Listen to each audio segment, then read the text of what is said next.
नमस्कार, आप सभी का आज के सत्संग में स्वागत है। सत्संग एक अवसर है, जहाँ हम आध्यात्मिक विषयों पर बात करते हैं या जीवन से संबंधित विषयों पर बात करते हैं।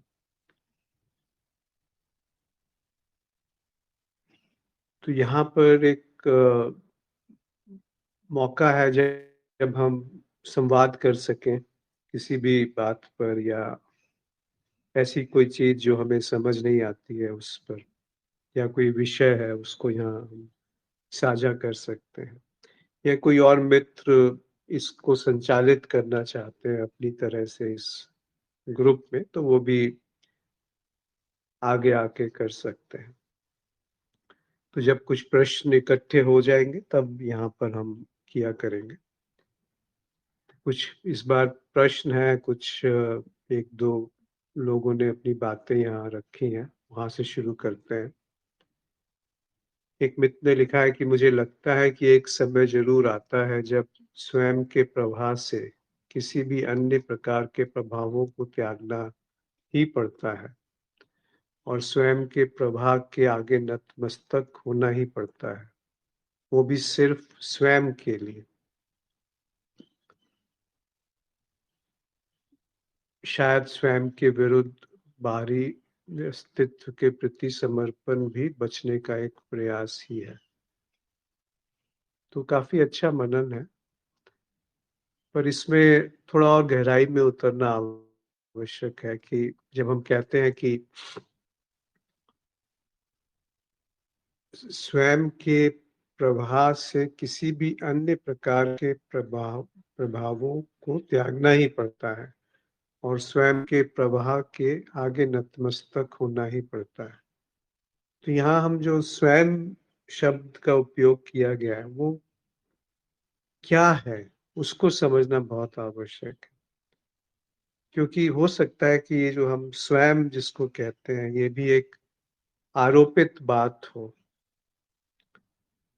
उसमें भी कोई माध्यम शामिल है जिससे ये स्वयं की धारणा बन रही है। क्योंकि स्वयं को हम किस तरीके से जानेंगे, और जब जानेंगे कि उसका प्रवाह क्या है और उसमें प्रभाव क्या है, यानी उसका सहज प्रभाव, यानी उसका क्या अर्थ है और उस पे यदि कोई प्रभाव है तो उसका क्या तात्पर्य है,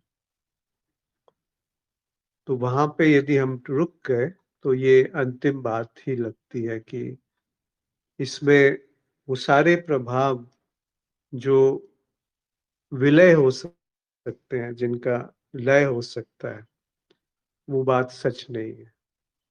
यदि इस तरीके से देखेंगे तो जो रह गया उसको हम स्वयं कह सकते हैं, पर वो उसका क्या प्रवाह है ये जानने के लिए भी वहां पे स्वयं से अपने आप को अलग करना पड़ेगा, विभाजन करना पड़ेगा।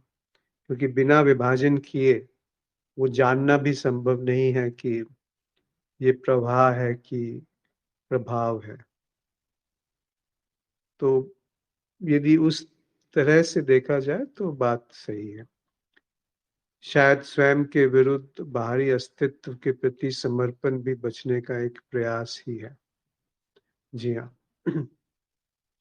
जब हम समर्पण करते हैं और किसी बाहरी अस्तित्व के प्रति समर्पण करते हैं, तो वो भी अपने जो स्वयं की या जो स्वरूप है उससे बचने का एक उपाय हो सकता है। ये बात बिल्कुल सही है। क्योंकि ऐसा दिखता है कि हम किसी को एक ऊंचे पद पर बिठा देते हैं और स्वयं हम एक निकृष्ट बन जाते हैं, उससे नीचे पद पे आ जाते हैं, या स्वयं को किसी से ऊपर पद पे बिठा देते हैं और उसको अपना शिष्य या अपना अनुयायी मानने लगते हैं। तो हम किसी का अनुसरण करते हैं या कोई हमारा अनुसरण करता है, हम ऐसा समझते हैं कि हम उसको कोई मार्ग या राह दिखा सकते हैं। तो इन दोनों ही उसमें एक तरीके से समर्पण है, और वो समर्पण एक बाहरी समर्पण है। उसको रमन महर्षि और कबीर साहब ने बहुत सुंदर तरीके से इसी बात को कहा है। तो उनके दो पद यहाँ पे हम लेते हैं, जिसपे यही बात जो आपने लिखी है उसको और बड़े सुंदर रूप से प्रकाशित किया है उन्होंने अपने शब्दों में। रमन महर्षि कहते हैं कि इदम अहम पदः अभिक्यम अनु अहम, अहम लीन के अपि अलय सत्य, कि वो अलय सत्ता क्या है जिसका कभी लय नहीं होता। तो उससे पहले वो कहते हैं कि जो इससे पहले वाला जो उनका पद है उपदेश सारम का, वो यह है कि अहम नाश भाज्य अहम अहम तया। जब अहम नष्ट हो जाता है, कि जब हम को ढूंढने चलते हैं, उसको देखने चलते हैं कि मैं क्या है, मैं कौन हूं, ये स्वयं क्या है, तो वो नष्ट हो जाता है, वो कहीं मिलता नहीं है। उसके नष्ट होने से अहम अहम तया एक और अहम सूक्ष्म रूप से प्रकट होता है। उसको वो कहते हैं कि हृदय में वो प्रकट होता है। ऐसा नहीं है कि वो कहीं बाहर से प्रकट हो रहा है या प्रभाव है, पर वो हृदय में स्फुरित होता है। हृदय स्फुरन स्वयं परम पूर्ण सत्य, वो परम सत्य उसको कहा जा सकता है, और वो हृदय में स्फुरित होता है। वो उसी के आगे उन्होंने ये बात कही कि इदम अहम पद अभिख्यम अनु अहम। वो जो सूक्ष्म अहम पैदा हुआ, जिसको वो हृदय में स्फुरन कह रहे हैं, या स्फुरन अहम अहम तया कह रहे हैं, मतलब जहां पे अहम ही रह गया और दूसरा कोई नहीं रहा। उस पद की जब वो व्याख्या करते हैं कि वो एक सूक्ष्म अहम पैदा हो गया, इदम अहम पदा, यह और वो अहम जो हृदय में स्फुरित हुआ, वो भी एक तरीके से अभिख्यम मतलब अभिव्यक्ति है एक छोटे से अहम की, बहुत सूक्ष्म अहम की। पर यदि वो अहम भी लीन हो सकता है, वो सूक्ष्म अहम जिसको हम हृदय में स्फुरन कह रहे हैं, तो भी वो अलय सत्ता नहीं है, वो सत्ता नहीं है जिसका लय ना होता हो। तो ऐसी हम कोई सत्ता नहीं जानते जो लय ना होती, क्योंकि हर सत्ता को जो हम समझते हैं, चाहे वो किसी अन्य की बात हो रही हो या अपनी स्वयं की बात हो रही हो कि ये मैं हूं, उसका उदय होता है और उसका विलय होता है। पर ऐसा कुछ भी नहीं है जो बुद्धि जान सकती है, मन जान सकता है या शरीर जान सकता है, जिसका लय ना होता, जो अलय है। तो प्रश्न ऐसा उठता है कि वो क्या है जिसका लय नहीं होता, अलय है जो, इसका क्या उत्तर आएगा? यहाँ पे देखिए, तीन स्तर होते हैं अगर हम दूसरी तरीके से बात करें। एक है शरीर, और उसके आगे संसार, और उससे पहले है मन, और उसके थोड़ा सूक्ष्म है बुद्धि।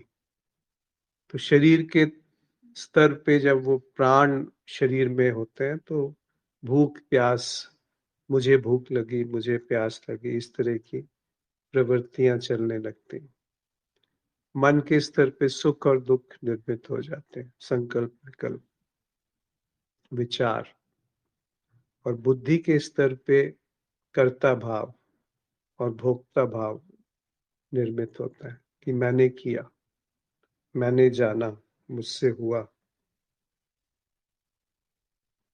तो ये तीनों जो स्तर हैं, इन तीनों स्तरों का लय संभव है, मतलब ये पैदा होते हैं और ये विलय हो जाते हैं, ये अलय नहीं है।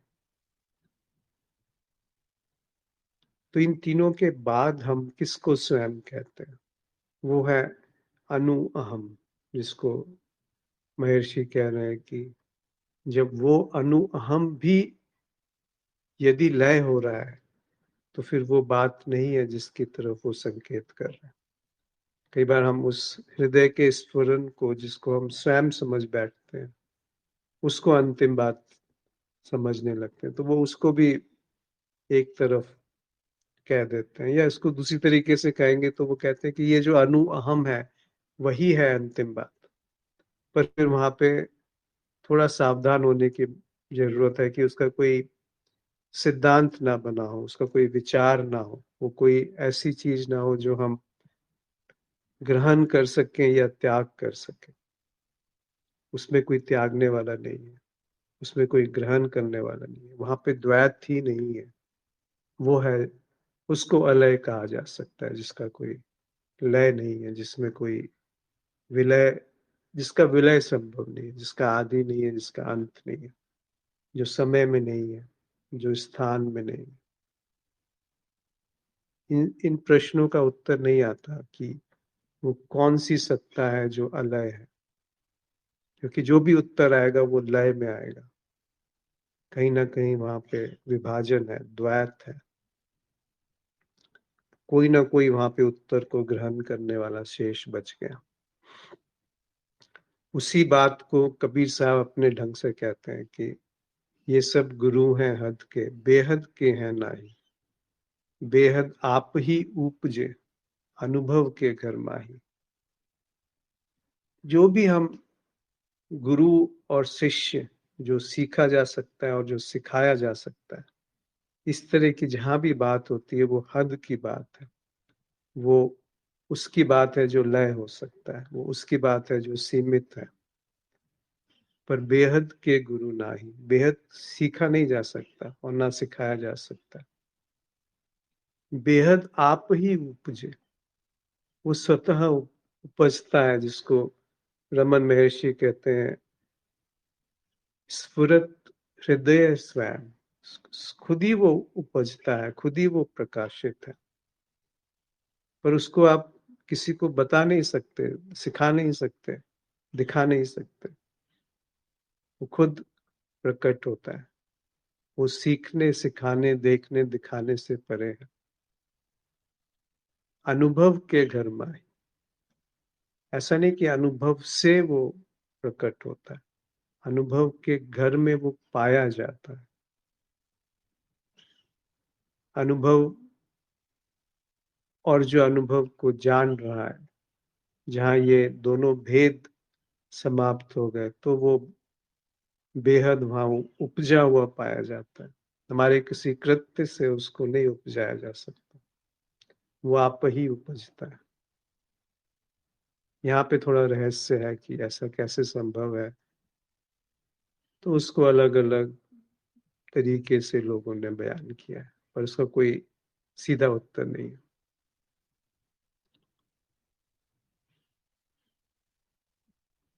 दूसरा एक प्रश्न था, क्या आवरण दोष मिटाने के पश्चात भी विक्षेप दोष, क्या आवरण दोष मिटने के पश्चात भी विक्षेप दोष रह सकता है,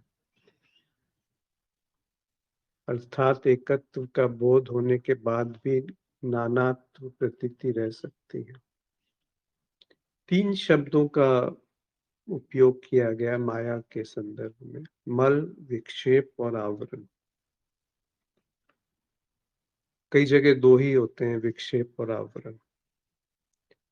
तो इसमें जो सबसे सूक्ष्म है वो है आवरण। अगर हम किसी को जड़ समझें इन सब की, वो है आवरण। आवरण का अर्थ है छुपा लेना, किसी के ऊपर पर्दा डाल देना, यानी जो जैसा है वो वैसा नहीं दिखना, या जो जैसा है उसको कुछ और समझ लेना।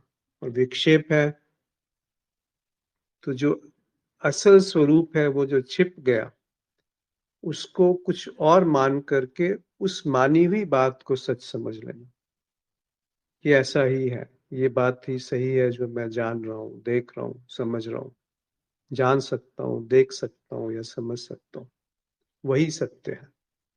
वो है विक्षेप, क्योंकि उसमें मौलिक जो भेद है वो आवरण है, और विक्षेप से जो प्रकट होता है वो है मल, भारीपन, कुछ दोष, कुछ द्वेष, कुछ बैर, कुछ दुख या कुछ सुख, वो सब मल है।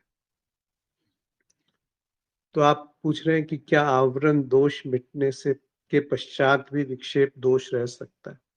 दोष केवल आवरण है, विक्षेप तो एक भटकाव है, भ्रम है, जो आवरण के कारण प्रकट हुआ है।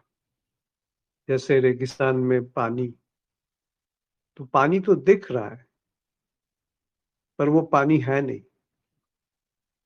तो जब वो पता चल गया कि वो पानी नहीं है, तब भी वो दिख रहा है कि वो पानी है, पर ये समझ है साथ में कि वो पानी नहीं है, तो हम उसके पीछे भागते नहीं है। दिखता बेशक है, पर उससे लगाव नहीं है कि ये सत्य है, उसमें निष्ठा नहीं है कि ये बात सच है। तो विक्षेप भी वहां गिर गया अगर आवरण गिर गया, और यदि आवरण और विक्षेप गिर गया तो मल भी वहां पे समाप्त हो जाता है, हो नहीं सकता, रह नहीं सकता, टिक नहीं सकता। तीनों एक साथ घटेंगे। जैसे आज एक वीडियो ऊपर साझा किया है किसी ने। आजकल ये आर्टिफिशियल इंटेलिजेंस से बड़े सुंदर सुंदर वीडियो बन जाते हैं कई बार, कि रस्सी में सांप दिखे तो भय लगता है, पर कोई ये बता दे कि ये सांप नहीं रस्सी है तो भय चला जाता है। पर यदि कोई ये कह दे कि तू भी रस्सी है, तो यह बात सुनने वाला कोई नहीं बचता। कौन है जो ये जानता है कि ये सांप नहीं रस्सी है? किस माध्यम से वो जाना जा सकता है जो ये कहे कि ये सांप नहीं, ये रस्सी है? तो जब तक कोई माध्यम है तब तक लय है, तब तक विलय है, तब तक समाप्त होना निश्चित है। तो जब तक कोई जानने वाला है, समझने वाला है, तब तक मल, विक्षेप और आवरण तीनों रहेंगे। और यदि आवरण हटा तो तीनों एक तरीके से समाप्त हो जाते हैं। दिखते होंगे बेशक, पर उनका कोई अर्थ नहीं रहता, उसमें कोई निष्ठा नहीं रहती, उसको सत्य नहीं समझा जाता, उसको सत्य मान करके कृत्य नहीं होते। उसके पीछे जो अंतर्दृष्टि है वो है कि ये अज्ञेय है, ये वो अलय सत्ता है जो मुझे नहीं समझ आ सकती कि वो क्या है। क्योंकि आंखें जो है वो स्वयं को नहीं देखती।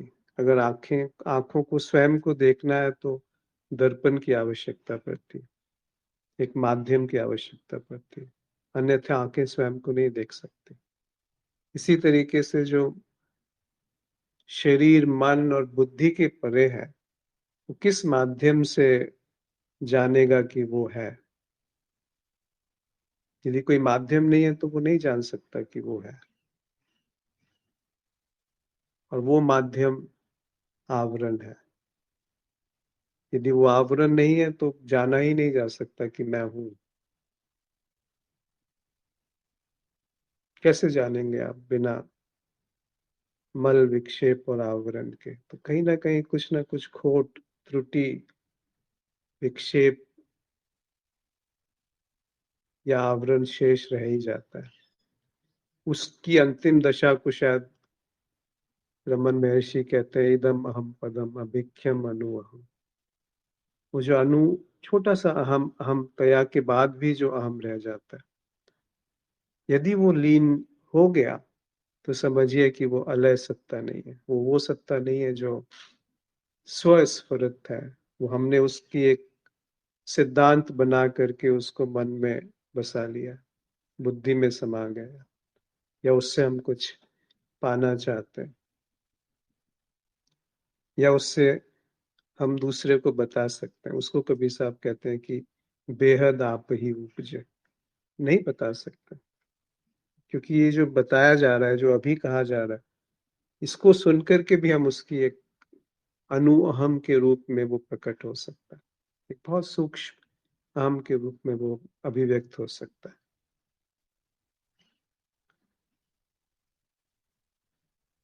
तो विक्षेप यानी द्वैत, एकत्व जहां पे नहीं रहा। तो एकत्व की प्रतीति तो नहीं जाएगी, क्योंकि प्रतीति है तो द्वैत है, विक्षेप है, पर उसमें से निष्ठा नहीं रहेगी। यदि यह जाता है तो इसे कैसे यदि रह जाता है तो इसे कैसे दूर किया जाए।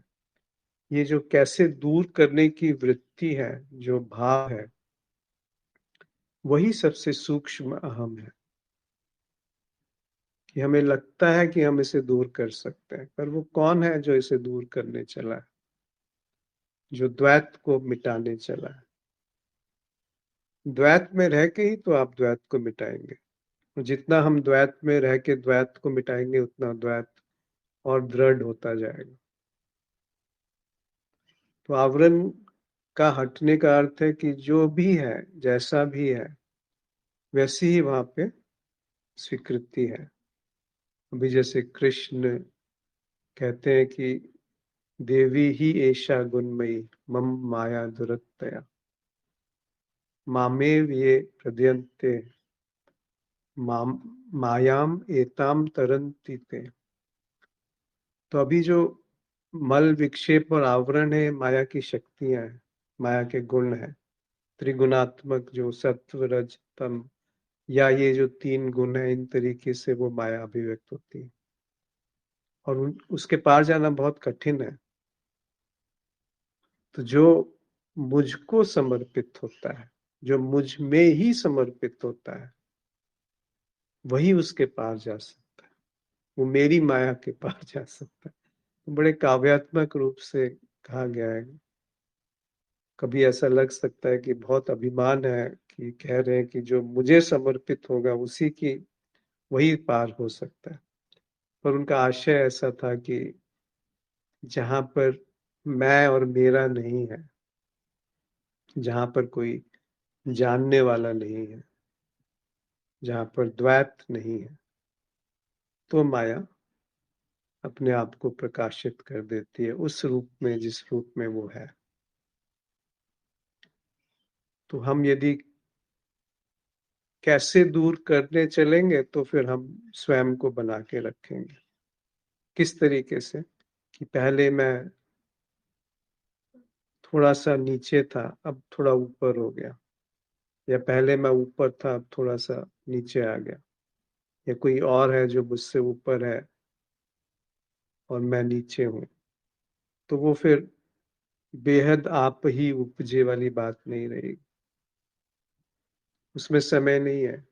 बेहद आप ही उपजे, उसमें कहाँ समय आ सकता है। जो स्वस्फुरत है, हृदय में जो प्रकट है, उस हृदय में जहाँ कोई जानने वाला नहीं है, जहाँ कोई देखने वाला नहीं है, जहाँ कोई माध्यम नहीं है। जब आंखों जैसी चीज को खुद देखना संभव नहीं है बिना किसी माध्यम के, तो वो जो अति सूक्ष्म है, जो बुद्धि से भी सूक्ष्म है, जो कर्तापन, भोक्तापन, होनापन और ना होनापन, इनसे भी सूक्ष्म है, उसको किस माध्यम से हम देखेंगे, जानेंगे, सोचेंगे, पकड़ेंगे। तो इस माया को हम कैसे दूर करेंगे जो उसकी ही शक्ति है, उसी की अभिव्यक्ति है। कौन है जो उसको दूर करने की क्षमता रखता है, जो माया नहीं है। उसी को वो अलय सत्ता कहते हैं, रमन महर्षि। एक एक एक उन्होंने वो दे दिया हमें उपकरण कि ये जांचे कि क्या है जो अलय है। सूक्ष्म से सूक्ष्म अहंकार लय हो जाता है, हो सकता है। तो क्या है जो अलय है।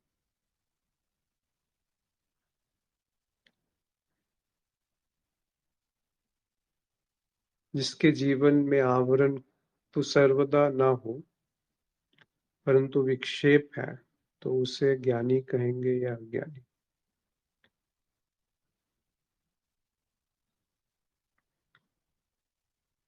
आवरण नहीं है तो ज्ञानी ही कहेंगे।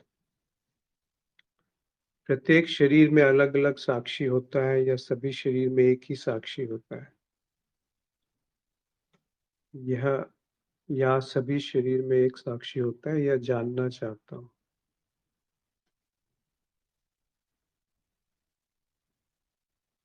साक्षी को भी हम एक माध्यम के रूप में ही जानते हैं। यदि माध्यम नहीं है तो साक्षी को नहीं जान सकते कि वो क्या है। तो साक्षी वही है जो लय नहीं होता, जो अपने आप ही उपजता है, बेहद आप ही उपजे। और जैसे हम उसे साक्षी नाम से संबोधित करते हैं तो वो नहीं है जो जिसकी तरफ वो संकेत है। इतना बिल्कुल स्पष्ट होना चाहिए, अन्यथा हम साक्षी को एक है या अनेक है उसी में फंस जाएंगे। साक्षी अगर विभाजन नहीं है तो साक्षी क्या है, कौन जानेगा। और विभाजन है तो जो भी हम जानेंगे वो साक्षी नहीं होगा। तो ये बिल्कुल एक ऐसा लगता है कि पहेली है, पर इतनी जटिल नहीं है। ऐसा नहीं है कि ये कोई काल्पनिक गाथा या व्याख्यान हो रहा है। खुद जांचिए, नहीं पता चलता तो पूछिए कि क्या है। जब ये पृथ्वी एक है, जब ये शरीर एक है, जब ये मन एक है, जब ये बुद्धि एक है, जब ये भाव एक है, जब होनापन एक है, तो साक्षी अनेक कैसे हो सकते हैं। वो धरातल जिसपे मेरा होना घटता है, वो धरातल जिसपे मैं नहीं हूं तब भी वो धरातल बना रहता है, वो अनेक कैसे हो सकते हैं। पर बात मानिएगा मत, नहीं तो फिर एक और धारणा तय बन जाएगी। अनुभव क्रिया को ज्ञान मार्ग में अस्तित्व की उपमा क्यों दी गई है। द्वैत और अद्वैत दोनों स्तर पर व्याख्या करने की कृपा करें।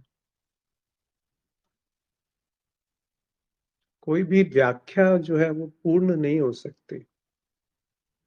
तो अनुभव क्रिया यानी जहाँ पे अनुभव और अनुभव को जानने वाला, उनका भेद ना रहे, वो अनुभव क्रिया यानी अद्वैत। यानी जो अलय सत्ता है। तो अस्तित्व में वाकई में देखा जाए तो कोई इस तरह का विभाजन नहीं है। बुद्धि की वृत्ति है या उसकी सीमा है कि वो विभाजन करके ही जान सकती। जो अखंड है उसको वो जान नहीं सकती। तो इसीलिए जो सत्य है, जो सत्ता है, जो अज्ञेय है, उसको अस्तित्व कहा गया। जो आधार है उसका जो सबसे अणु अहम है, जो सबसे सूक्ष्म अहम है, वो किस धरातल पे टिका है, वो है अस्तित्व। उस धरातल पे सारी अभिव्यक्तियां प्रकट होती हैं और विलीन हो जाती हैं, लय हो जाता है उनका। ऐसा कुछ है।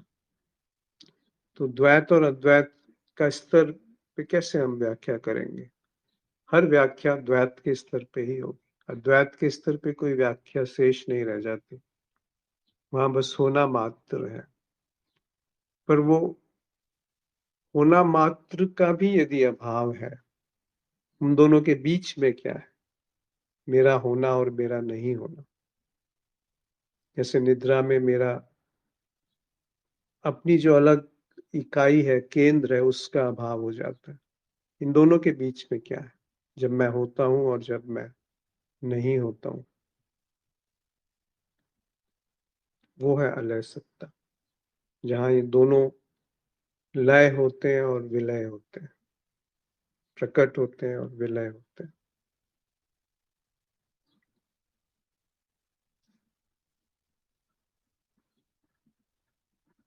ऐसा नहीं है कि वो कुछ और है।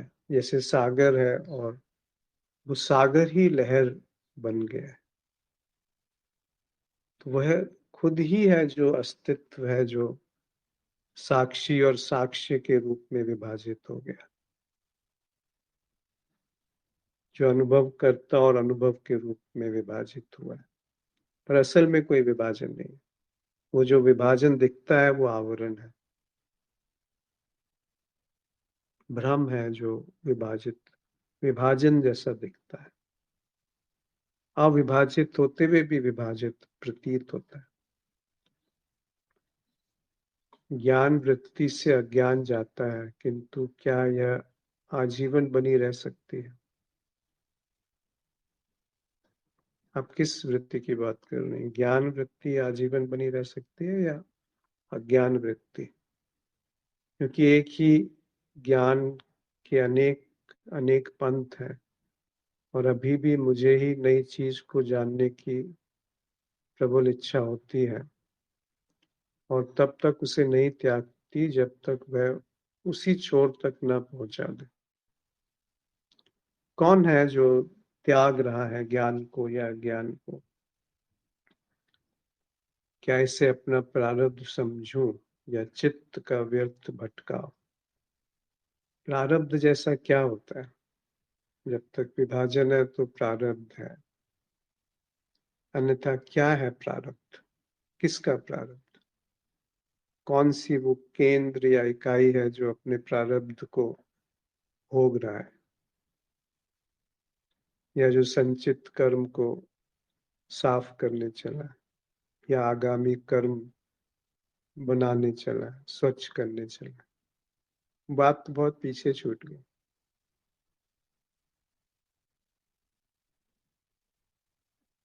जो भी हम जानेंगे वो अज्ञान है, क्योंकि हम बने हैं और जानना बना है, या जाना गया हुआ बना है। तो वो अद्वैत कहाँ रहा?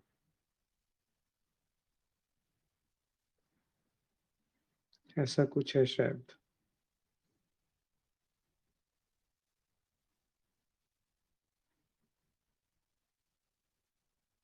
ये मत समझिए कि अद्वैत कोई एक काल्पनिक दशा है,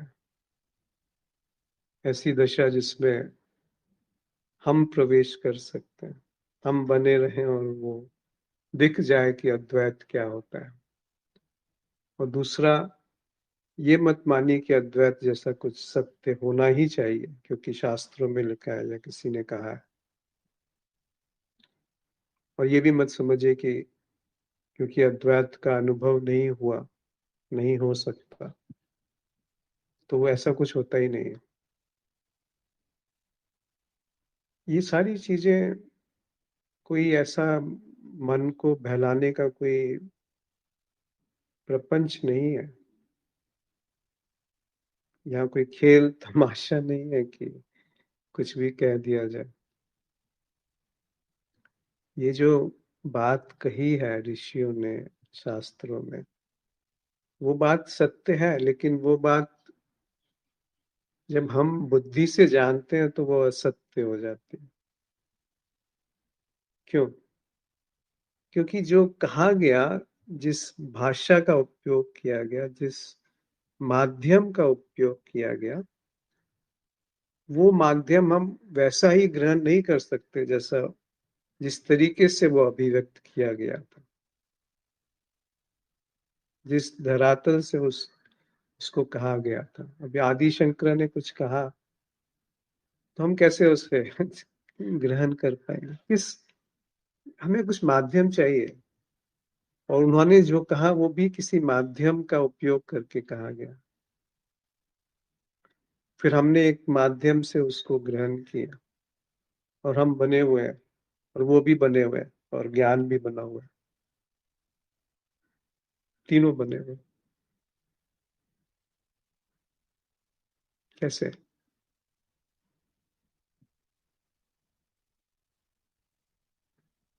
तो ये कोई बहलाने, मन को बहलाने का उपाय नहीं है अद्वैत, कि अब से मुझे एक नया मंत्र मिल गया अद्वैत का, और इससे मेरे जीवन की सारी समस्याएं सुलझ जाएंगी। अब से सुख दुख समाप्त, और पूरा आनंद ही आनंद बिखरा रहेगा जीवन में। यदि ऐसी कोई कल्पना है तो फिर वो अध्यात्म नहीं है। अध्यात्म कोई उपाय नहीं है, कोई पलायन नहीं है।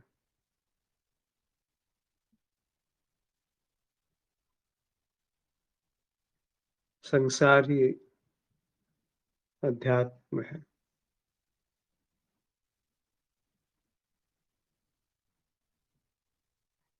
संसारी मोक्ष है।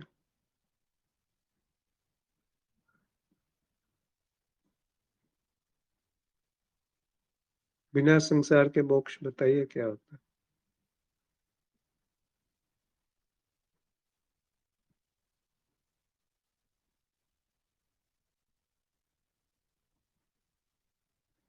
बिना विभाजन के कोई बताए कि मोक्ष क्या होता है?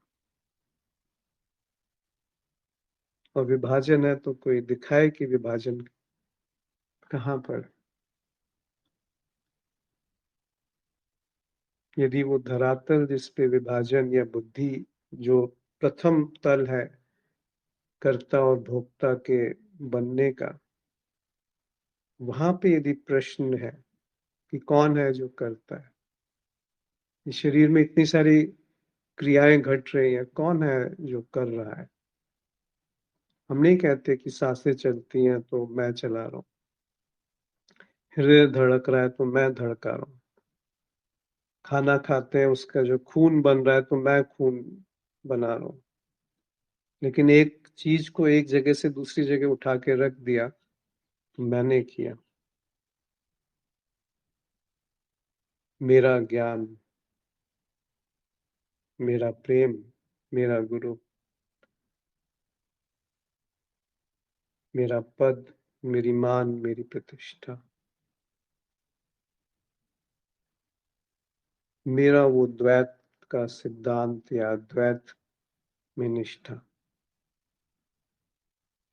सब आवरण का क्षेत्र है।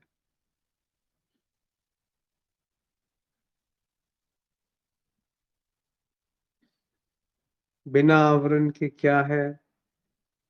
वो है अलय सत्ता, जहाँ पे वो अनु अहम, सबसे सूक्ष्म जो अहम है वो शेष नहीं रहता। फिर वो भी कहना अति दुर्लभ है, मुश्किल है, कठिन है कि क्या रह जाता है। क्योंकि हम जैसे ही उसको कुछ कहेंगे, बयान करेंगे, तो वो एक माध्यम का वहां पर आवश्यकता पड़ेगी। जैसे आंखें अपने आप को नहीं देख सकती बिना किसी माध्यम के, जबकि आंखों से सब दिखता है।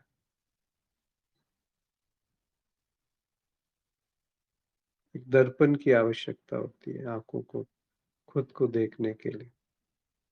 तो मन को खुद को देखने के लिए एक दर्पण की आवश्यकता है। और जो मन से सूक्ष्म है, कर्ता भाव बुद्धि, उसको देखने के लिए फिर एक दर्पण की आवश्यकता है। और जो उससे सूक्ष्म है, उस पे कौन सा दर्पण काम करेगा? तो उसको कहा गया है प्रज्ञा या बुद्धि की वो सबसे शुद्ध अभिव्यक्ति, जहाँ पे सारे आवरण समाप्त है। वो आप ही उपजे, वो कोई उपजा नहीं सकता कि मैं कुछ बीज बोऊंगा तो पेड़ उगेगा। मेरे होने से वो बीज दूषित हो गया, विभाजित हो गया, खंडित हो गया। जैसे कोई हम विग्रह है, मूर्ति है, यदि वो खंडित हो जाती है तो उसकी पूजा नहीं करते। ये एक संकेत है कि जहां पर भी कुछ खंड है वो पूजनीय नहीं है।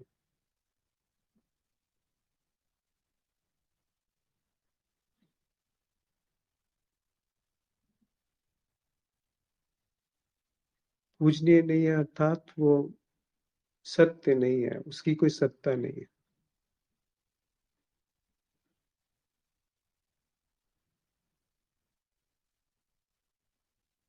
न असत विद्यते भव, न भाव विद्यते सत्य।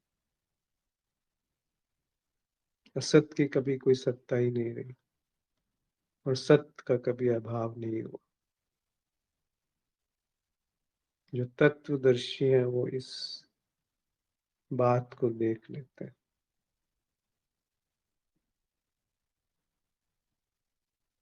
वो भी एक संकेत के रूप में कहा गया।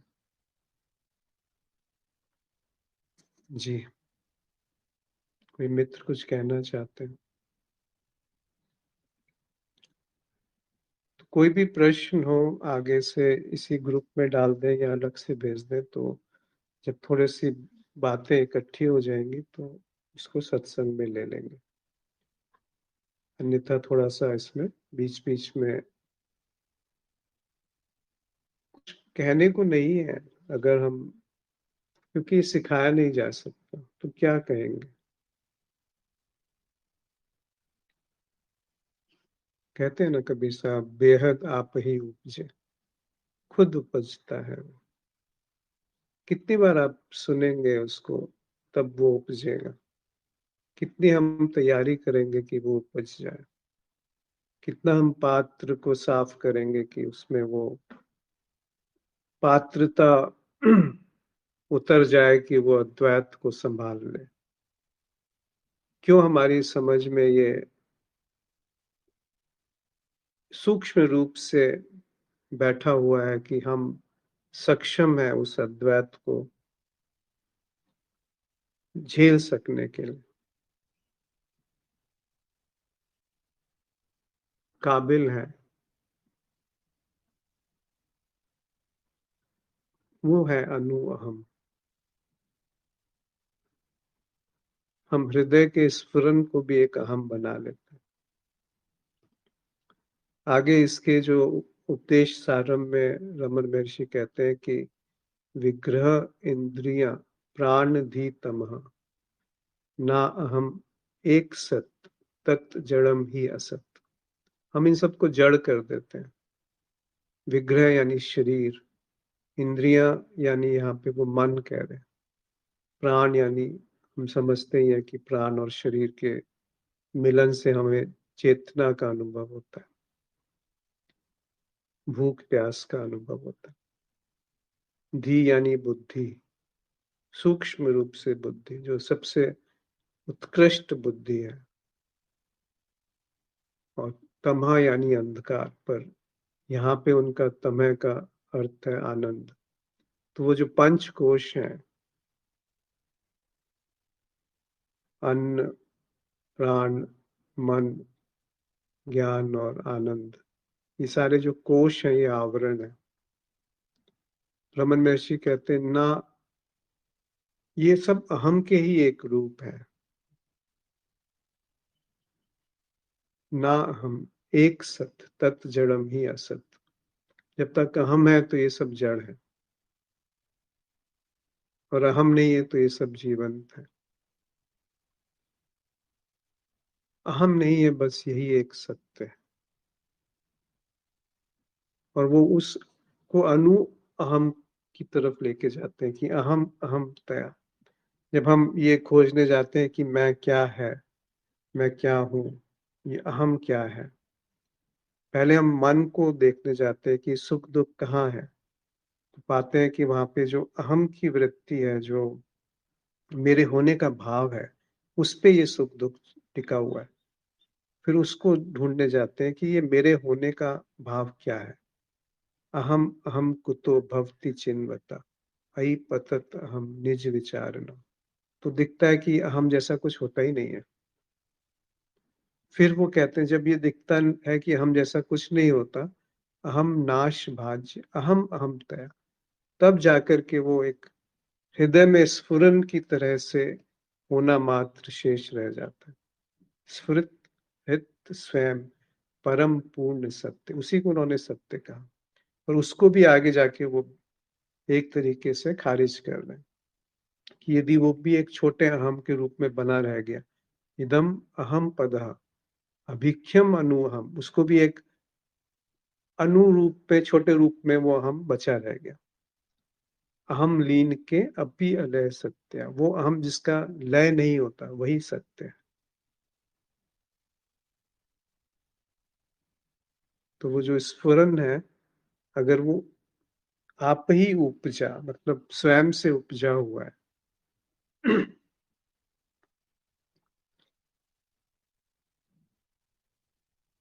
उसका भी यदि विचार बन गया तो वो बात नहीं रही जिस बात की, जिस तरफ वो इशारा है।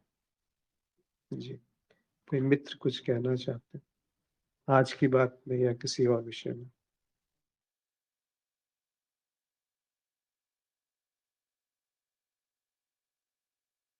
जैसे आज का विषय काफ़ी अच्छा है, तो कि कुछ भी यदि ऐसी बात जो जची ना हो, उस पे ज़रूर प्रश्न कीजिए,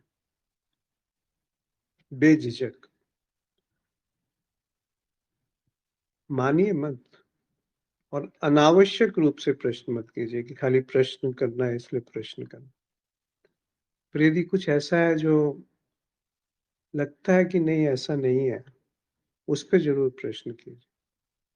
कोई संशय ना रह जाए कि क्या कहा गया या किस तरफ इशारा हो रहा है।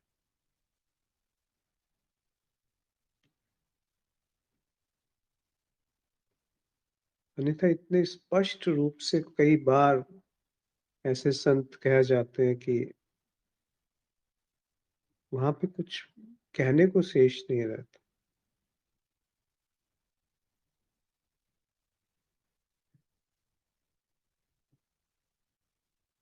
कुछ समझने को शेष नहीं रहता।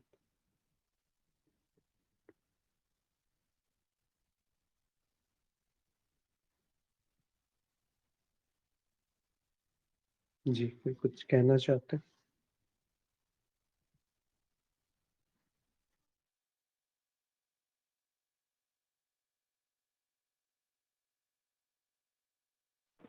दीप्त ज्योति जी, आप कुछ कहेंगे? क्योंकि आप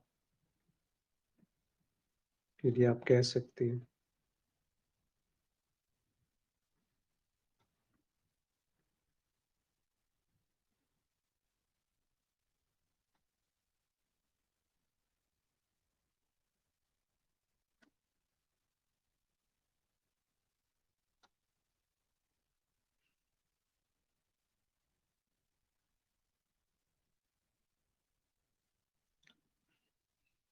क्या स्पष्ट है जो कहा गया? पर हम इसका उत्तर कैसे दें कि स्पष्ट है? स्पष्ट है तो वो पुरानी एक धारणा है, केंद्र है जो कहता है कि स्पष्ट है। ये भी नहीं कह पाएँगे कि स्पष्ट नहीं है।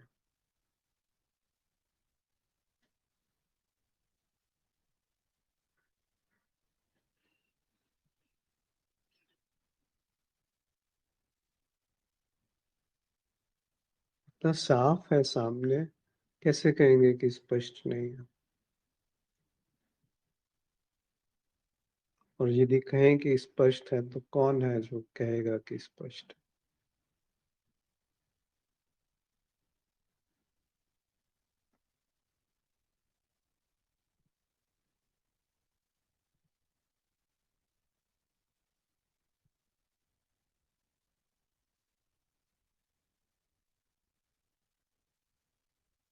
तो कहते हैं ऋषि लोग कि ना ऐसा है कि मैंने जाना और ना ही ऐसा है कि मैंने नहीं जाना, तो सही जाना।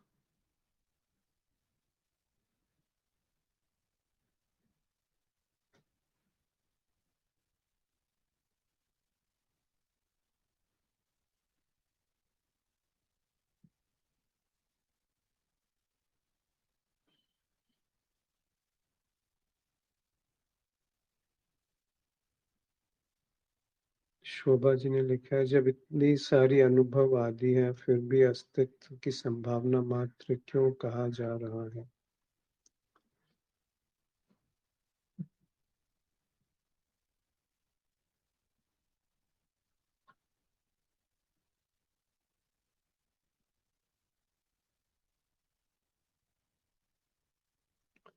कोई चीज बहुत ज्यादा है तो इसका अर्थ ये नहीं होता कि वो सत्य है। तो अनुभव बहुत सारे हैं, पर अनुभव का जो मौलिक तत्व है, जो उसका स्वरूप है, वो वैसा नहीं है जैसा वो प्रतीत हो रहा है। क्योंकि वहां पे कोई ना कोई बीच में उपकरण है जिसके सहारे से हम उसको जांच रहे हैं, कह रहे हैं या समझ रहे हैं कि वो अनुभव है। तो संभावना का जब हम अस्तित्व को संभावना कहते हैं और अनुभव का होना, ये दोनों अलग-अलग चीज़ें हैं। उसमें ऐसा कुछ है नहीं कि वो दोनों एक दूसरे के साथ रह नहीं सकते। अस्तित्व की संभावना का अर्थ कि जो अव्यक्त है, वो अनेकों रूप से व्यक्त हो सकता है और हर अभिव्यक्ति में वो भिन्न होते हुए भी भिन्न नहीं रहता। जैसे एक स्वप्न है, स्वप्न में बहुत सारी संभावनाएं हैं, पर वहां कोई विभाजन नहीं है, असल में विभाजन नहीं है। वो एक ही जो हमारी जागृत की स्मृति है या पुराने इच्छाएं हैं या हमारा जो मन है, वो एक निर्मित कर लेता है पूरे उस दृश्य को, और वो साथ में उसको भी निर्मित करता है जो एक केंद्र के रूप में बैठ करके उस स्वप्न का अनुभव कर रहा है। स्वप्न का दृष्टा वो भी उसी स्मृति से निर्मित है जिस स्मृति से स्वप्न निर्मित है। तो ये संभावना है कि वहां कुछ भी प्रकट हो सकता है और उस पर हम प्रश्न चिन्ह नहीं लगाते कि ये सत्य है या नहीं है, और वो अनुभव भी है वहां पर। इसी तरीके से जागृत में बहुत सारी संभावनाएं, बहुत सारे अनुभव है और दोनों एक साथ है। तो अस्तित्व को संभावना कहा, वो एक उसका गुण है कि बहुत सारी संभावनाएं, और अस्तित्व में अनुभव है, वो बात भी दिखती है। इस तरीके से कुछ कह सकते हैं, यदि कोई और मित्र कुछ कहना चाहे इस बात में।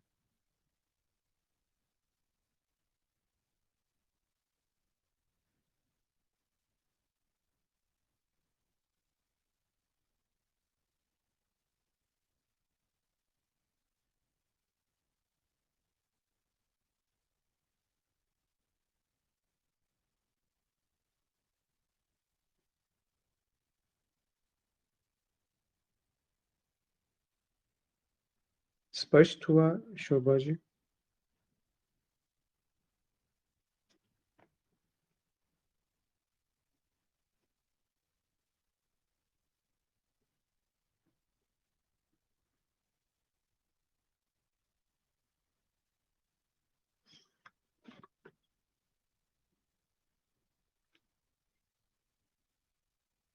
आज जो बात हुई उसमें कोई भी यदि संशय है तो अनम्यूट करके जरूर कहिए, या कुछ और ऐसी चीज जो आप जोड़ना चाहते हैं उसको भी जरूर अभिव्यक्त करिए।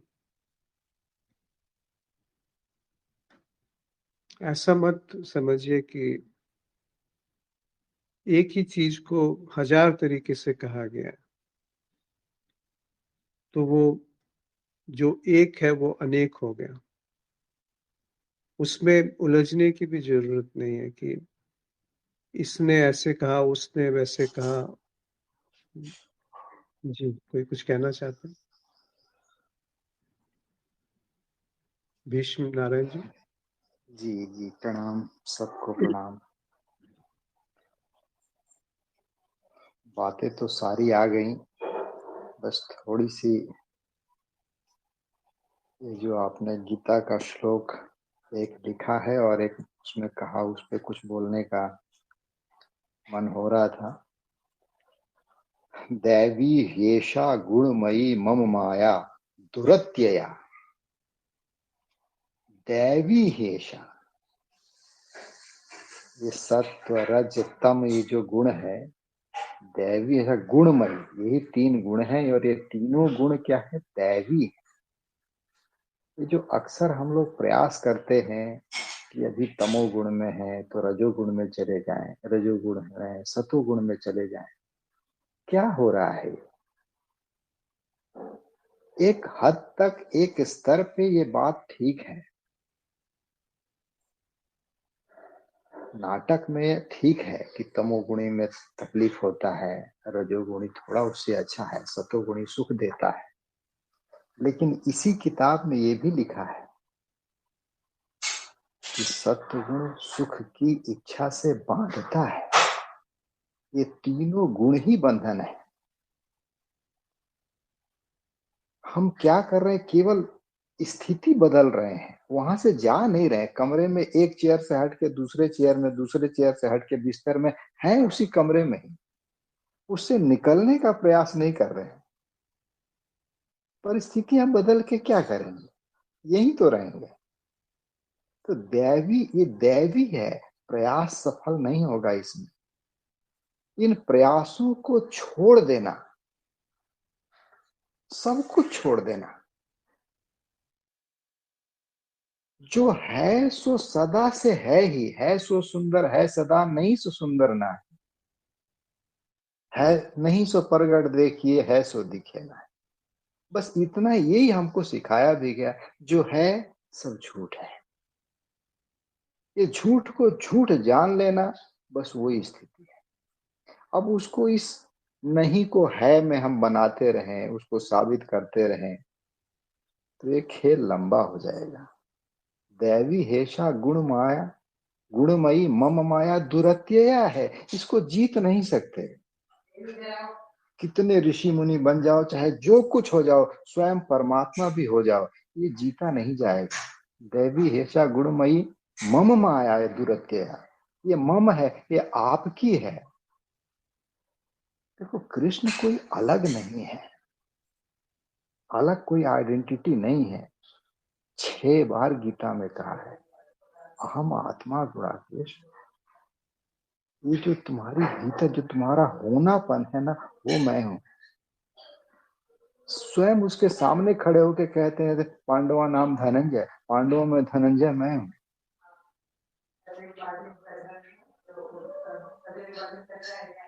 तो ये क्या, माम एव प्रपद्यन्ते, जो केवल मेरी शरण में आता है। मेरी शरण मतलब अपने स्वरूप को, आप स्वयं के होनेपन में जब स्थित होते हैं, उनकी माया जाएगी।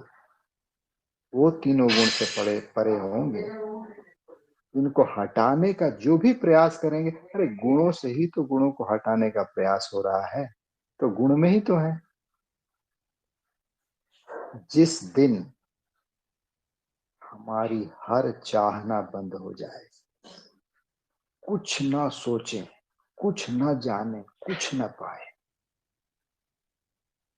भगवान को भी छोड़ो, परमात्मा भी छोड़ो, ज्ञान मार्ग भी छोड़ो, कुछ कुछ करना ही नहीं, तो स्वतः ही उसमें स्थिति होती है, स्वतः। और अगर ध्यान से देखेंगे तो ज्यादातर हम उस स्थिति में ही रहते हैं, ज्यादातर। देखिए, एक वृत्ति उठती है, दूसरी वृत्ति शुरू होती है, बीच में गैप जो रहता है, उस समय हम वहीं पे एग्जैक्टली वही स्थिति होती है। ये बाकी स्थितियां, परिस्थितियां तो हम पैदा करते हैं। जितने वेद शास्त्र, सबका निचोड़ क्या है, ना असतो विद्यते भाव। असत की सत्ता नहीं है, बस इससे बढ़ के और कोई ज्ञान नहीं है, और कोई स्थिति नहीं है। अरे असत की सत्ता है ही नहीं। जो परिवर्तन होता है, जो इंद्रियों के द्वारा जाना जा सके, मन बुद्धि के द्वारा देखा जा सके, उसकी सत्ता ही नहीं। अब क्या मिटाएं उसको, आवरण क्या मिटाएं, जिसकी सत्ता ही नहीं, क्या मिटाएं उसको, कितना भी विक्षेप आने दो। जब सत्ता ही नहीं, तो उसको मिटाना क्या है। मिटाने का जाना मतलब क्या है, उसको सत्ता दे देना।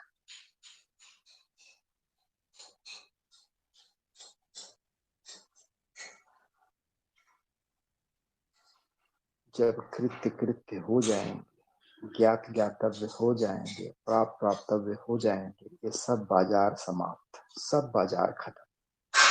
अब हो क्या जाएंगे, वही है बस।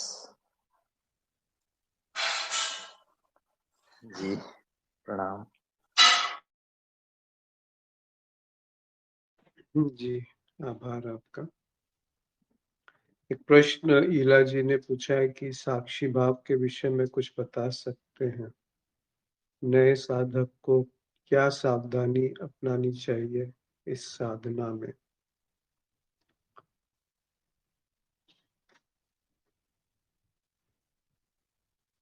उसको ऐसे समझें कि 2 कदम है। पहला कदम है कि साक्षी क्या है? एक सैद्धांतिक रूप से ये बात पकड़ में आई कि जो भी बदल रहा है वो साक्षी नहीं है, वो साक्ष्य है, वो दृश्य है। क्योंकि जो देख रहा है वो नहीं है जो दिख रहा है, उससे भिन्न है, तभी वो देखा जा रहा है। तो ये है साक्षी कि ये नहीं, ये नहीं, ये नहीं, और जो रह गया वो साक्षी है। ये शरीर नहीं, प्राण नहीं, मन नहीं, मन यानी सुख दुख नहीं, और बुद्धि नहीं यानी कर्ता भोक्ता नहीं। जब ये सब नहीं, तो जो रह गया वो साक्षी है। पर ये पहला कदम है। दूसरा कदम है जहां पर ये साक्षी विलुप्त हो गया, क्योंकि साक्षी का जो अस्तित्व है, उसका जो बनना है, वो साक्ष्य पे निर्भर है। यानी जो दिख रहा है उस पे निर्भर। जो दिख रहा है उससे वो बन रहा है जो देख रहा है। ऐसा नहीं है कि देख रहा कि जो है साक्षी की अपनी एक अलग सत्ता है।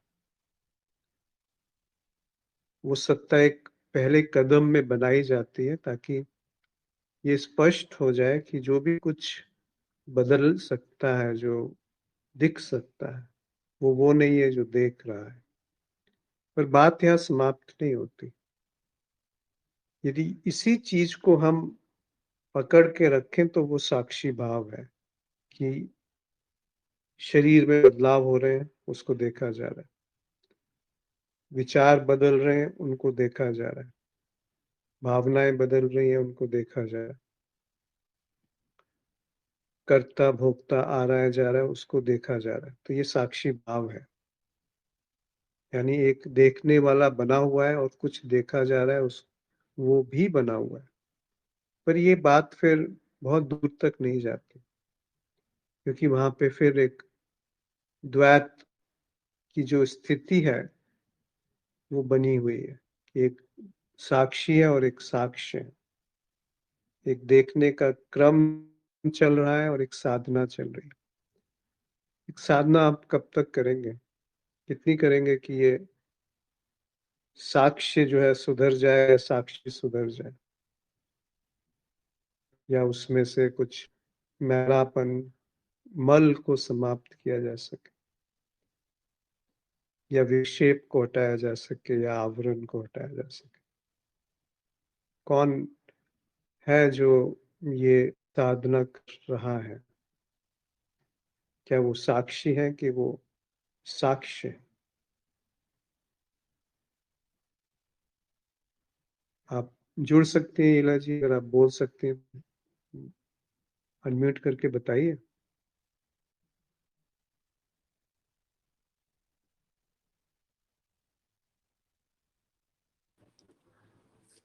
जी प्रणाम। जी। नहीं, साक्षी तो मैं पहले से ही हूँ। साक्षी भाव तो एक वृत्ति है। तो इसीलिए इसको साधना कहा गया है। लेकिन अब अभी चरण 4 में हूँ, तो अम, जब साक्षी भाव में होती हूँ तो फिर कभी-कभी वृत्ति बहुत चित्तवृत्ति बहुत हावी होता है, तो और कभी-कभी शांत होता है, तो उसको भी साक्षी होके देखती हूँ। लेकिन जो बेचैनी होती है उससे उससे साक्षी होना थोड़ा कठिन होता है कभी-कभी। तो ये यही हो रहा है। उम, इ ज्ञान में स्थित होना ये साक्षी भाव है। ज्ञान ज्ञान होने के बाद ज्ञान में स्थित होना। तो यही पूछना चाहती थी कि इसमें कैसे ये अच्छा हो, इसमें थोड़ा शांति हो, ये भी एक ये भी ऐसा नहीं होना चाहिए, ये पता है, फिर भी अम, ये थोड़ा इच्छा होती है ना कि जल्दी साक्षी भाव साध जाए। तो ये नया साधक होने के कारण ऐसा थोड़ा समस्या आता है, इसलिए मैं पूछ रही थी आपको। हाँ, पर आपने अपने आप ही बात का उत्तर दे दिया कि ये दिख रहा है कि ये होना भी उसमें बाधा है, जिसको आप साक्षी भाव कह रही हैं। साक्षी भाव को बना के रखने की जो इच्छा है, ऐसा नहीं है कि वो बहुत उत्कृष्ट कोई इच्छा है, बहुत अच्छी बात है। इसका अर्थ ये भी नहीं है कि साक्षी भाव का नहीं रहना कोई अच्छी बात है। कहने का अर्थ ये है कि वो समझ यदि फिर गई, वो रुख एक बार घूम गया कि साक्षी क्या है, फिर उसको साधना से पुष्ट नहीं किया जा सकता कि आप मैं इतने दिन इतनी देर साक्षी भाव में रहा, अब अगले दिन में कम देर रहा, उसके आगे दिन में ज्यादा देर रहा। ये सब फिर अपना ही मन का खेल शुरू हो जाएगा। बात वहीं समाप्त होगी जब वो दिख गया कि साक्षी और साक्षी भाव और जो साक्ष्य है, तीन चीजें नहीं है ये। अगर हम समझते हैं कि हम साक्षी भाव को बना सकते हैं, या हमारे अंदर वो क्षमता है, कैपेबिलिटी है कि हम साक्षी भाव को ला सकते हैं या ले जा सकते हैं, तो वो असल में कुछ हो ही नहीं रहा, वहां कुछ और ही चल रहा है। इस बात को आप पकड़ पा रहे हैं? हम्म। वो दिख गया और गिर गया और बात समाप्त हो गई, फिर अपनी मौज है जीवन में। उसकी कोई साधना नहीं है कि मेरे को हमेशा ही देखते रहना है और देखते हुए रहना है। वो देखते हुए जो देख रहा है उसको भी तो देखो, उसका क्या आधार है। आ, मेरा मुझे ऐसा लगता है कि ये ज्ञान हो गया कि साक्षी तो आनंद स्वरूप है, शांत स्वरूप है, तो ये ज्ञान है। लेकिन ये ज्ञान को कैसे प्रबल करूँ जल्दी जल्दी, ये मेरा वृत्ति चलता है, तो बहुत अशांति होती है। तो इसके कारण मुझे ये भी मेरा अहम वृत्ति है, पता है कि मैं तो शांत स्वरूप हूँ, आनंद स्वरूप हूँ। फिर ये जो चित्त वृत्ति चलती है ना कैसे, क्योंकि ये तो मैं नहीं हूँ, तो इससे थोड़ा मुझको कैसे हम्म। कैसे अभिव्यक्त करूँ मुझे नहीं आ रहा है। लेकिन ये थोड़ा मुझे अभी ये साधना मेरा शुरू हुआ 1 महीना हो गया, लेकिन इसमें थोड़ा मुझे समस्या जैसा आ रहे है कि मुझे आनंद शांत स्वरूप में स्थित रहने की वो अहम वृत्ति है, मुझे पता है। तो वो उसको कैसे, क्योंकि मैं तो आनंद स्वरूप ही हूँ ना, लेकिन फिर भी ये चित्त वृत्ति चलती रहती है, तो इसमें थोड़ा वो होता है। इसको भी साक्षी होके देख रही हूँ, ये यही है। और आपने जैसे बताया कि स्मरण विस्मरण तो होता रहता है। जी, मुझे यही जानना था कि नहीं नहीं, इस इसको आपकी परेशानी मेरे को समझ में आ रही है, पर ये आप जान भी रही हैं कि क्या परेशानी है। अहम वृत्ति को हाँ, आप देख रही हैं कि ये अहम वृत्ति है कि ये एक तरफ हम समझते हैं कि हम आनंद स्वरूप हैं, दूसरी तरफ आप ये भी देख रही हैं कि ये अहम वृत्ति है कि उसको बना के रखना है। हाँ, अगर आप आनंद स्वरूप हैं, उसका अर्थ समझिए कि आनंद है। आपके साक्षी भाव में रहने से या नहीं रहने से आनंद कम नहीं हो जाएगा। तो ये जब आप खुद ही कह रही हैं कि अहम वृत्ति है कि साक्षी भाव को बना के रखना, तो उसको बदलिए मत। उसको भी मत हुँ, बदलिए कि ये जो अहम वृत्ति है ये नहीं होनी चाहिए, क्योंकि उससे फिर एक सूक्ष्म अहम और बन जाएगा जो उस अहम वृत्ति को गलत ठहरा रहा है जी, और खुद को साक्षी समझ रहे हैं। मतलब समझ रहे हैं आप? हाँ, और खुद को आनंद स्वरूप भी कह रहा है साथ में, और साथ में ये चाह रहा है कि वो अहम वृत्ति ना रहे, ये भी तो अहम वृत्ति है। और ये भी दिख रहा है कि ज्ञान हाँ, हुआ तो ज्ञान से तो शांति आनंद चाहिए था। तो ये क्यों आप मान रहे हैं कि ज्ञान होने से शांति और आनंद होना चाहिए? नहीं क्योंकि मेरा सत्य स्वरूप तो शांति आनंद स्वरूप है ना। कैसे तो कैसे पता आपको? ये जो आ, कह रहे हैं कि मेरा सत्य स्वरूप शांति और आनंद है, ये इसका क्या अर्थ होता है? अभी क्योंकि देखो ना, अभी हाँ देखो, मत मत करो वो प्रयास कि मुझे शांति है आनंद। अगर आपका सत्य स्वरूप शांति और आनंद है तो वो अलय सत्ता है, मतलब वो विलीन नहीं हो सकती। हम्म तो आप साक्षी भाव में रहो या ना रहो, वो विलीन होगी क्या? नहीं, वो तो है। फिर क्यों अहम वृत्ति को दूर करना चाहते हो? तो उसको भी बस देखना है ना। देखना नहीं, आप नहीं भी चाहो तब भी वो दिख रहा है। हम्म आप कुछ करते हो क्या देखने के लिए? या नहीं दिखना वही दिखना बेचैनी पहले होती होता है। है? हाँ दिखना पहले होता है और बाद में आके कोई कहता है कि मैं देख रहा हूँ? क्या पहले है?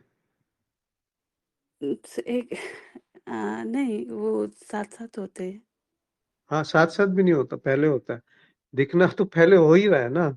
हाँ, देखना देखने वाला पहला। बाद में बोलता है कि मैं देख रहा हूँ या मैं नहीं देख रहा हूँ, या मेरा ध्यान हट गया या मेरा ध्यान नहीं रहा, मतलब है। वो बाद में आता है ना, विचार है। नहीं, चित्तवृत्ति वो पहले होता है और फिर दिखता है ना, तो मैं ये बोल रही थी। वो बेचैनी होती है ना पहले, और फिर पता चलता है कि वो भी एक अहम वृत्ति है, क्योंकि उसको देखा जा रहा है। आ, अगर आप उसको देखें और उसमें कुछ ना करें उसके साथ, फिर क्या बचेगा? वो चला जाएगा, वो भी अनुभव ही है। तो वो ना भी जाए तो भी क्या रहे, फर्क पड़ता है? अगर चला भी गया तब भी कुछ फर्क नहीं पड़ता, और ना भी गया तब भी फर्क नहीं पड़ता। हम्म फिर क्या रहा? साक्षी है, साक्षी बस है। तो उसको लाने के लिए या ले जाने के लिए आप क्या कर सकते हो जो साक्षी है? कुछ नहीं, वो तो है पहले से। तो बस फिर वहीं पे बात समाप्त हो जाती है। फिर जी साक्षी भाव जैसा कुछ नहीं होता कि वो, उसके लिए आप कुछ कर सकते हैं कि साक्षी को पहले पकड़ मतलब वो स्पष्टता से दिख गया कि साक्षी क्या है। फिर साक्षी भाव स्वतः आ सकता है और जा सकता है। उसमें फिर वो नहीं है कि साक्षी भाव है तो कोई उत्कृष्ट अवस्था है, बहुत कोई विशेष अवस्था है, और जब वो नहीं है तो कोई निकृष्ट अवस्था है, मतलब कोई नीचे वाली स्थिति है। क्योंकि ये जो भेद है ना, कि वो आनंदमय स्थिति साक्षी भाव के बने रहना, ये द्वैत की बात है, जहां पर साक्षी अपने आप को अलग करके इन सब में छेड़छाड़ करना चाह रहा है। वो साक्षी नहीं है, वो अहम है। तो उस अहम को जैसा है वैसे ही रहने दो।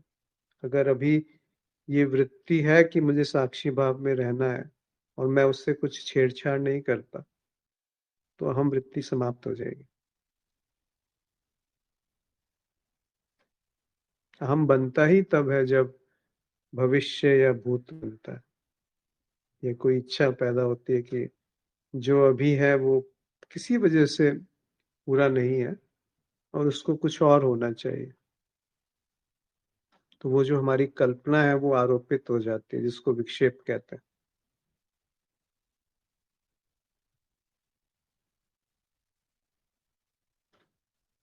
तो साक्षी का दिखना वो सीखा नहीं जा सकता, ना सिखाया जा सकता है। उसी को कबीर साहब कह रहे हैं ना कि बेहद आप ही उपजे। वो जो बेहद है यानी जो साक्षी है, वो स्वतः प्रकाशित है, उसको आप ला नहीं सकते। वो अनुभव से पहले, अनुभव के घर माही, और अनुभव में ही वो प्रकट भी है। अनुभवातीत होते हुए अनुभव में प्रकट, ऐसा कहा जा सकता है। तो उसके साथ मत छेड़िए ना, जो अभी चल रहा है उसको भी स्वीकार कर लीजिए कि हाँ ऐसा है अभी। फिर क्या रहा? फिर आप पाएंगे सतह साक्षी भाव बना रहेगा। जैसे हम उसे प्रयास करेंगे बना के रखने का, तो वो एक तरीके से मानसिक गतिविधि है, साइकोलॉजिकल समय का निर्माण हो रहा है। समझ पा रहे हैं? हाँ, तो स्वीकार भाव में रहना है। हाँ, वो भी एक नई प्रैक्टिस नहीं बन जानी चाहिए, साधना नहीं बन जानी कि अब मैं हर एक चीज को स्वीकार करूंगी। मतलब आप समझ जाओ और उसको छोड़ दो, बात जी। खत्म होगी। उसके बाद जीवन वैसे ही चलते रहने दो जैसा चल रहा है, जो स्वाभाविक है, सहज है, बिल्कुल साधारण सा जीवन चलता रहेगा। मतलब साधारण किसी का विशेष भी हो सकता है, पर देखा गया है कि जीवन साधारण होने लगता है, बिल्कुल सरल होने लगता है, क्योंकि आप जी। हस्तक्षेप नहीं करते ना। जब अपने में ही हस्तक्षेप नहीं कर रहे तो दूसरे के साथ क्यों हस्तक्षेप करोगे? जी, तो बहुत-बहुत धन्यवाद। हाँ, आपका जो जी। आनंद स्वरूप है वो एक सिद्धांत नहीं रहता, वो जीवन में अभिव्यक्त होने लगता है। जी। जी, जी, पर ये धन्यवाद। साधना इसलिए नहीं करनी कि वो अभिव्यक्त हो जाए। देखिए, मन बुद्धि यहाँ पे आके खेल करना शुरू कर देती है कि ये मैं साधना करूंगी या स्वीकार भाव में रहूंगी ताकि वो आनंद स्वरूप और पुष्ट हो जाए, फिर वो खेल हो जाए। मैंने ये देखा कि मुझ में वो इच्छा है। हाँ, वो तो दिख उसको रहा है, स्वीकार कर लो। उस उसका इच्छा को भी आनंद, शांति शांति उस चाहिए। इच्छा को बदलो मत ना, उस इच्छा को जी। भी मत बदलो।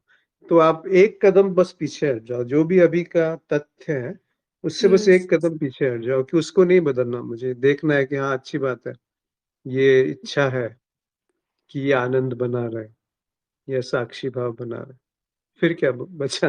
फिर साक्षी भाव ही रह गया, फिर वो हुँ, विचार नहीं रहा कि साक्षी भाव बना रहे। दोनों में फर्क है। साक्षी भाव बना रहे ये विचार है, और साक्षी भाव घट रहा है ये सत्य है।